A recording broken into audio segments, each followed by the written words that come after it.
एक सुंदरपुर नाम का गांव था। वह गांव अपने नाम की तरह ही सुंदर था। लोग भी बड़े अच्छे थे। उसी गांव में एक राजू नाम का व्यक्ति रहता था। राजू एक अच्छा और दयालु व्यक्ति था। वह हर वक्त किसी न किसी की मदद करता था। राजू गांव में छोटे मोटे काम करके अपना गुजारा करता था। वह अपने पिताजी के साथ एक छोटे से घर में रहता था। उसके पिताजी रमनलाल की तबीयत हमेशा ही खराब रहती थी। राजू उनकी बहुत सेवा करता था। उनको अपने हाथों से ही खाना खिलाता था। एक दिन हर रोज की तरह राजू काम पर जा रहा था। तभी रमनलाल की तबीयत कुछ ज़्यादा ही बिगड़ गई। राजू ने पिताजी को अस्पताल ले जाने के लिए एक पहचान के रिक्शा वाले को फ़ोन किया। वह रिक्शा वाला तुरंत राजू के घर आ गया और रमनलाल को उस रिक्शा में बिठाकर अस्पताल में भर्ती कर दिया। डॉक्टर ने रमनलाल को चेक किया और राजू से कहा, इनकी एक सर्जरी करनी पड़ेगी और इस सर्जरी के लिए पूरे 10 लाख खर्चा आएगा। आप जल्दी से जल्दी पैसे जमा कर दीजिए तो हम सर्जरी शुरू कर सकेंगे।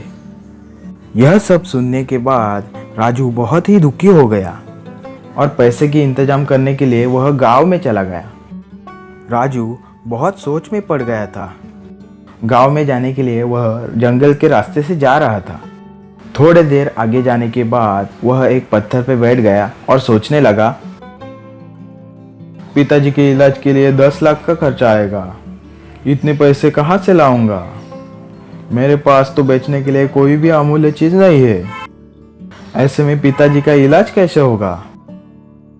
ऐसे बोलकर वह दुखी होकर बैठा रहा। थोड़ी देर बाद उसे एक बड़ा सा पेड़ नजर आता है।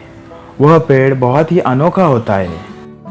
राजू उस पेड़ के पास जाता है और बोलता है, अरे इस बड़े से पेड़ में तो दरवाजा भी है और यह पेड़ सभी पेड़ों से अनोखा दिख रहा है। इस पेड़ के अंदर जरूर कुछ अनोखी अमूल्य चीज मुझे मिलेगी और उस अमूल्य चीज बेचकर मैं मेरे पिताजी का इलाज भी कर सकता हूँ। इतने में वह पेड़ का दरवाजा अपने आप खुल जाता है और राजू उस पेड़ के अंदर चला जाता है।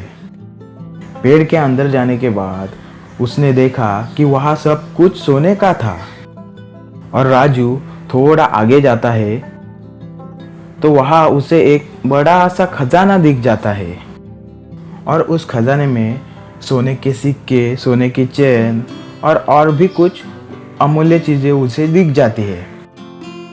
राजू उस खजाने के पास जाता है। उस खजाने में से अपने लिए कुछ अमूल्य चीजें उठाता है और पेड़ का दरवाजा खोलकर बाहर आता है। वह सब सोने की अमूल्य चीजें बेचता है और उसे पैसे मिल जाते हैं। राजू वह पैसे लेकर अस्पताल जाता है और राजू के पिताजी रमनलाल की सर्जरी सफल हो जाती है। अब उनकी तबीयत अच्छी हो जाती है और वह तंदुरुस्त हो जाते हैं।